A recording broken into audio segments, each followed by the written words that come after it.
Hey guys, what's up? Welcome to my SummerSlam review.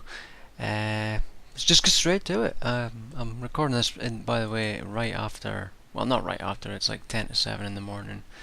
Um, I've been up all night, but I got up late in the afternoon on Sunday. Like I stayed up late Saturday night till like 7 in the morning on Sunday, and then slept until like 4. But anyways, we're not here to talk about that. We're here to talk about SummerSlam. Um, it was an okay pay-per-view. I'm going to just get straight into the matches. First off, we had the pre-show match, which was really good. It was one of the best matches of the entire show. It lasted 8 minutes 5 seconds according to Wikipedia. And Rob Van Dam did beat Cesaro, but there was times in the match where I thought Cesaro was actually going to win it, but RVD won it. It was okay though. It was quite a good match. I really enjoyed it. And if you didn't see it, it is free on the YouTubes, so or wherever you want to watch it. YouTube's the best video player, so we'll just watch it there. It was a good match. Recommend checking it out. Anywho's, on to the actual main show. Like Hogan came out and did like a WWE Network speech thing. It was just the same thing that he's said any other time, so it's not really anything, groundbreaking or anything, any other fancy word you want to call it.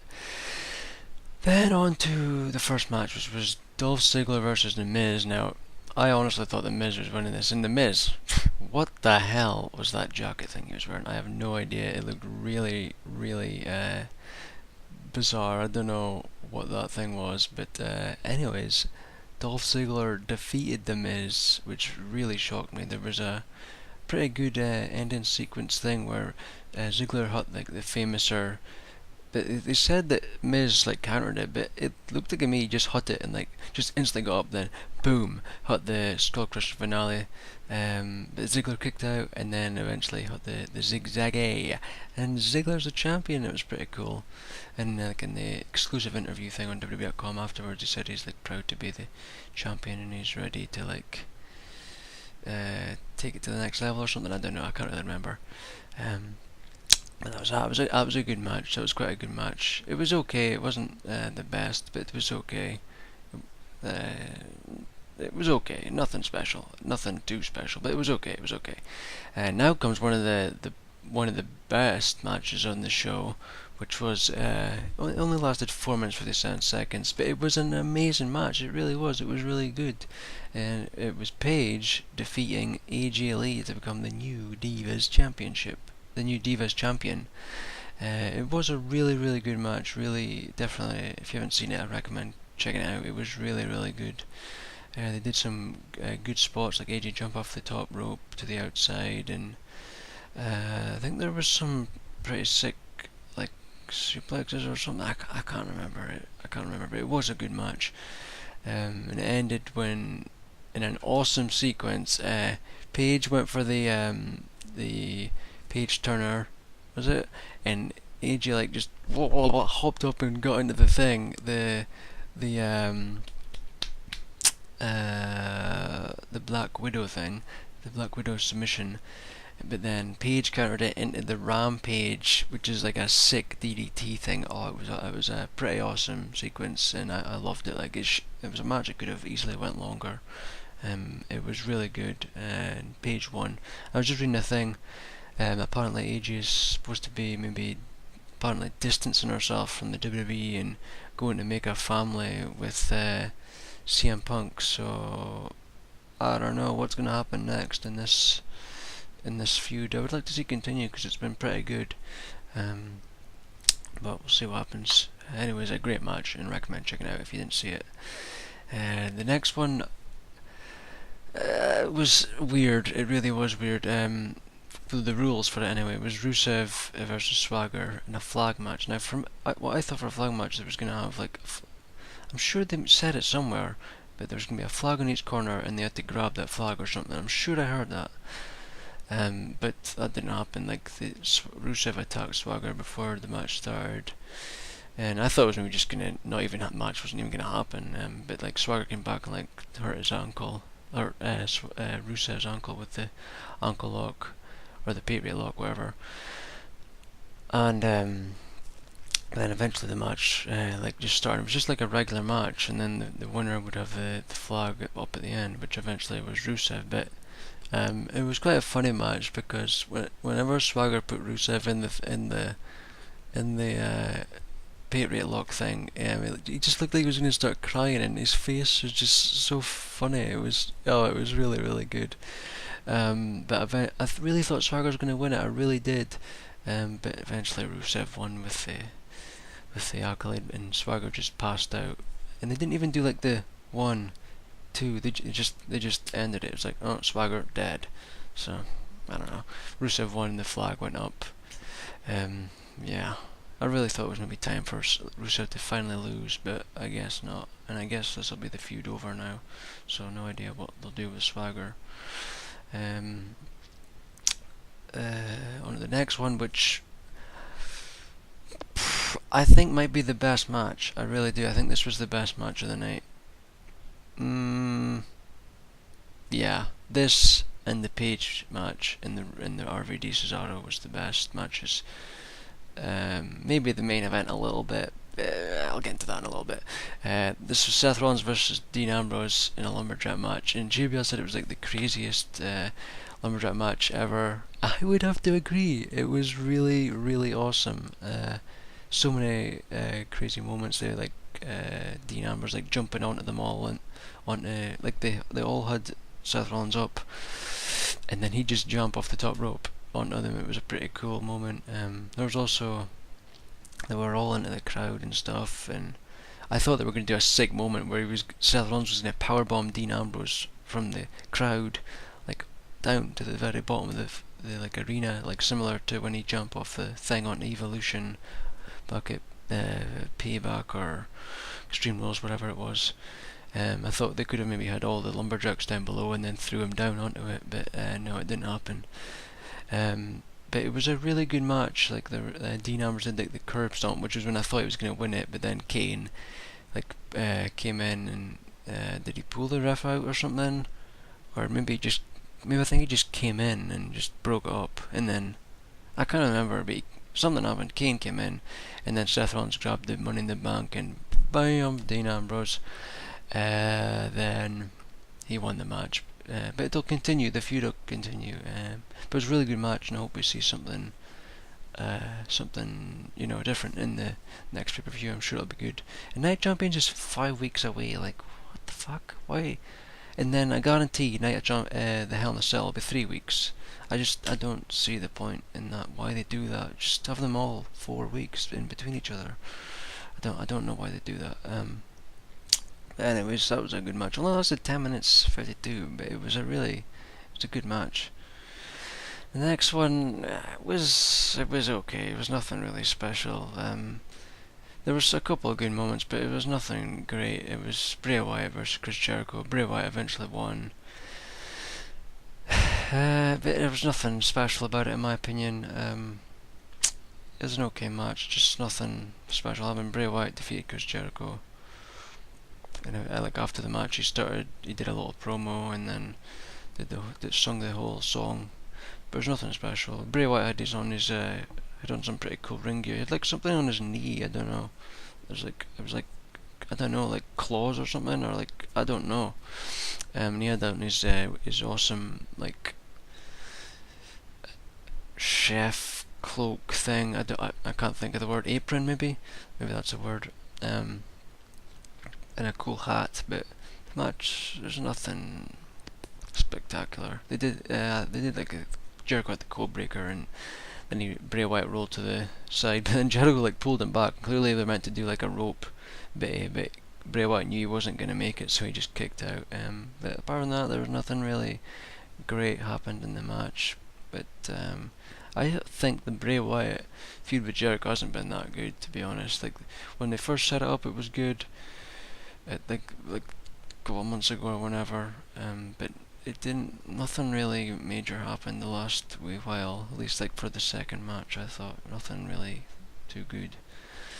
But the next match, we'll get onto it, was okay. It was surprisingly quite good. It was Stephanie versus Brie. This one only lasted 10 minutes 16, but It's definitely really good. She did. She had like this awesome costume, and she had like the curly hair. She looked like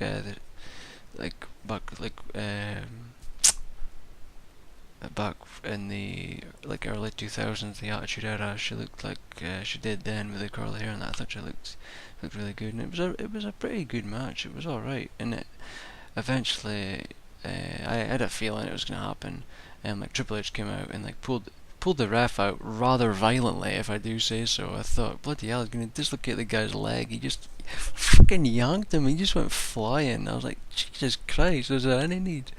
But then eventually, like Nikki sort of like and Bree sort of trapped Stephanie, and then Nikki pushed Stephanie out of the way, and then BAM! Right into Bree's face. I was like, oh, I knew it was gonna happen. I knew it.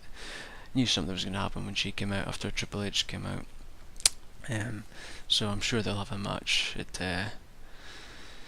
Night of Champions probably, or maybe on Raw. I don't know. But also there was a sick moment in this where Brie looked like she was going to go for like a suicide dive, and the bit Stephanie just like stopped her, and Brie looked like a nasty landing on the apron. It was pretty sick. Like, and it was a pretty good match, especially for the Divas. And the next one was a really boring match. It was really just there's not apart from near the end, nothing really good happened. Roman Reigns eventually beat Randy Orton. The RKO at the end was pretty good. Like Roman Reigns was going for the Superman clothesline, and then he counted it in the RKO, and I thought, oh, that's it, done. But no, he kicked out, and I was like, fuck, I don't even think Cena would have kicked out of a moment like that. But then I was sort of thinking about it, and like, yeah, he probably would have. It takes like 17 RKOs to kill him. But then eventually, like they did like a sick. Onion did a sick counter to the spear into the scoop slam. That was pretty good. And then eventually they went for something. I think he went for another RKO, and then he countered it, and then spear. The ending was good, but from that it was really boring. Just so much bloody rest holds. It was just not good. It wasn't good at all. Apart from the awesome RKO. But I don't know what'll happen next. I thought Randy Orton was going to win it, and then the feud will continue, but I don't know. I really don't know where it's going to go now. And now on to the final match. Was Brock Lesnar versus Cena. Now this match just got into it as soon as the match started. Fucking Brock Lesnar just went wild. Then F5, but Cena kicked out obviously. But it was an okay match. There was nothing like extreme. Well, actually no, that's a lie. He did 16 German suplexes to Cena, and some of them looked really, really bad. Like Cena's head and neck and back must be in agony. Like after that, it was brutal. But that was about it. It was just German suplex after German suplex. And there was a punch that definitely hit Cena in the mouth. I thought it was going to be busted open or something. He was just like doing punches, and they were clearly just Cena was blocking them. But then he did one just boom right in the jaw or the mouth. Oh, it definitely hit him. Like it was a pretty sick shot. But there was two F5s. There was a point where Cena countered to the knee, but Brock kicked out of it, and then when he got up, he sat up in like the Taker style, and was just laughing with his tongue out and everything. But eventually Brock won. I can't remember. I think he just did a couple of German suplexes or something. I mean, it was German suplex mania. I think he just did a couple of German suplexes then, and then that was it. I can't remember. I'll just look it up now just to see how it ended. And I don't watch the pay-per-views on the network. I tried watching the pre-show, but it just was fucking up. Even on Mozilla Firefox, it was just, I don't know, it just doesn't seem, the live pay-per-views don't seem to work good with me. Anything else live, I guess it must be with the amount of people watching it, but I used to watch the pre-show on the YouTubes, which is better because the YouTube's a better video player anyway. Oh yeah, how it ended was Cena got in the STF, and then he countered it. I think, did he do the Kimura? No, it just says he fought out of it and then delivered an F5 and got the win. So that's it. And then Paul Heyman was like bowing down to him and everything.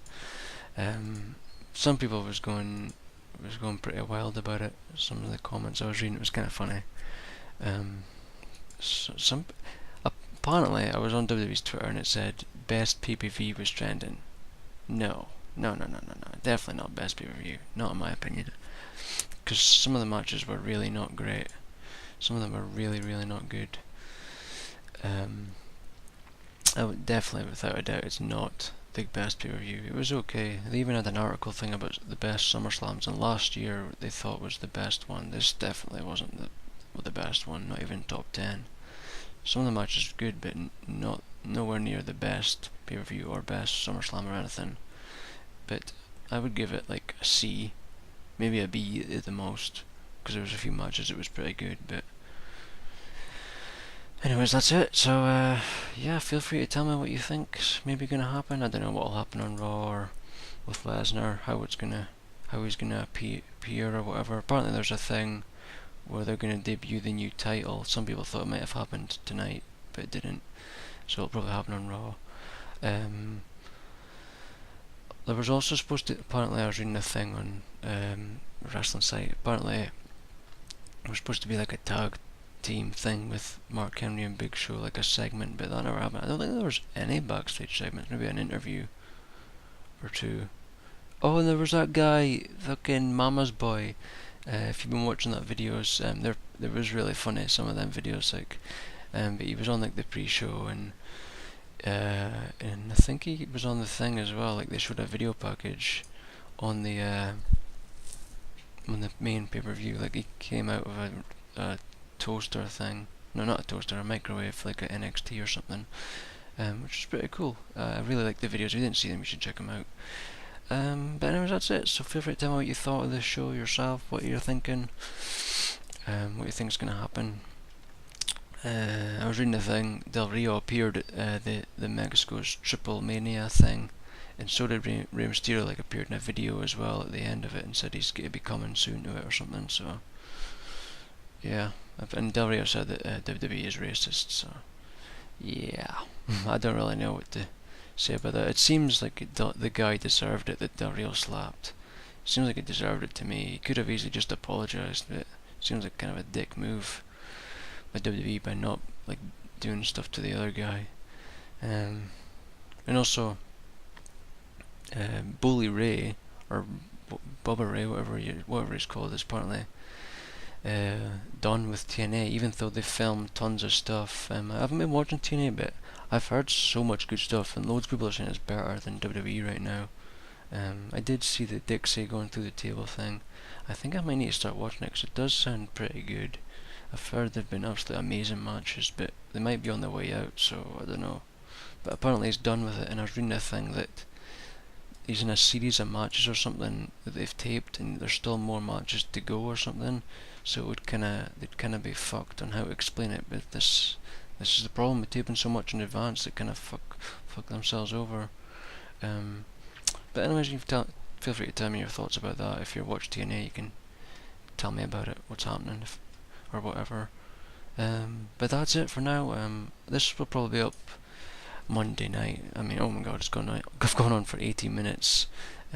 It's now like 7:05. I'll never get this uploaded before work starts at 8. But I'll be up late Monday. I'm hoping not to work since I've been up all night. I'm hoping not to work overtime. I like to just get home and just relax, you know. But I wouldn't be surprised. It happened the last time. I think it was Money in the Bank happened, or whatever pay-per-view. I was okay. I wasn't too bad, but still prefer not to work though, especially after being up all night. But anyways, that's it. So thanks for watching. Be sure to subscribe if you're new to the channel. Hit that like button, and we'll see you whenever I see you. This guy, the new champ, Brock Lesnar. This guy. Also, the WWE videos should be going back up again pretty regularly. I've recorded the rest of the 30 years of WrestleMania, and there's a special request match, which you'll see I quite enjoyed. I've looked it back over a couple of times. There's an awesome moment in it which I think you'll really like. That'll be going up this week, without a doubt. This week that'll be going up sometime. So, and they should be going maybe every second day. I'm thinking that's what I was predicting in my brain. I was thinking that's gonna happen. So, be on the lookout for that. I'm thinking Tuesday or Wednesday. I'm not sure. We'll see what happens. Anyways, that's it. Bye.